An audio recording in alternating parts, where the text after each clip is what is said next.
Washington, CNN. He was for it before he was against it. President Donald Trump on Wednesday abruptly crushed hopes of a bipartisan health care with the stroke of a tweet that recategorized a deal he had praised less than 24 hours earlier as a very good solution into something he can never support.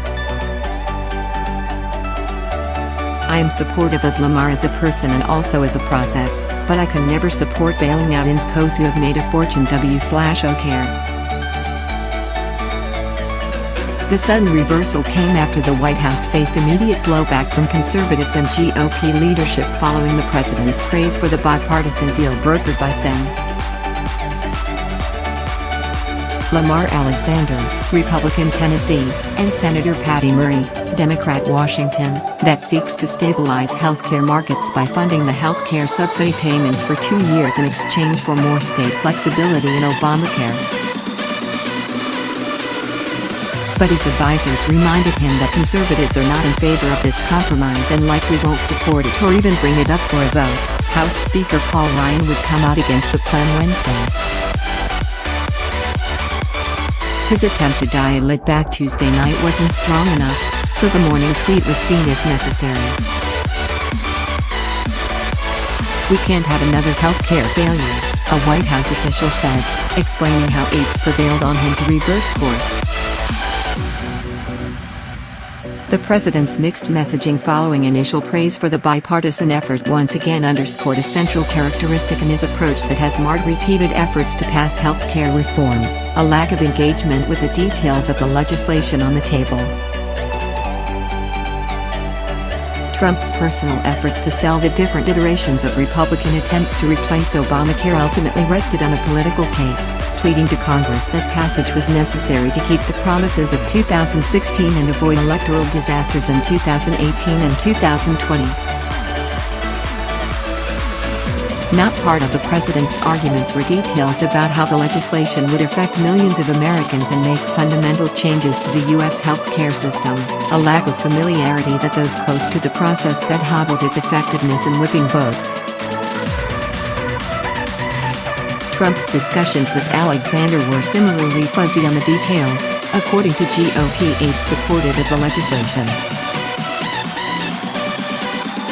That left Alexander's team concerned that while Trump was saying all the right things, he didn't appear to fully grasp the bill Alexander was working on and could suddenly change his tune, a worry that came to fruition on Wednesday morning.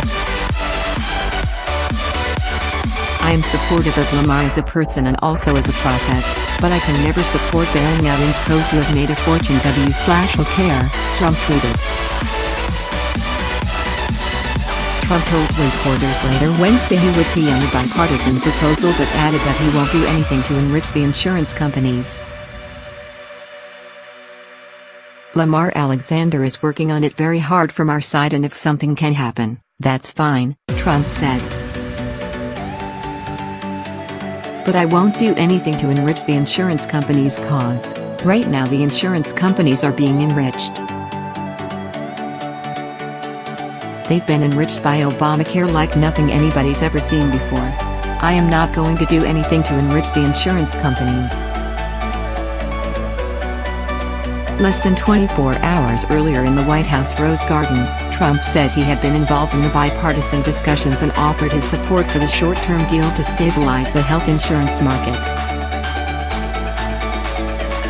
Those comments, and his willingness to let them dangle until Wednesday morning, signal the president's eagerness to draw positive press coverage for helping to fuel bipartisanship in Washington, as several newspapers portrayed Trump's praise for the Alexander Murray deal on Wednesday morning.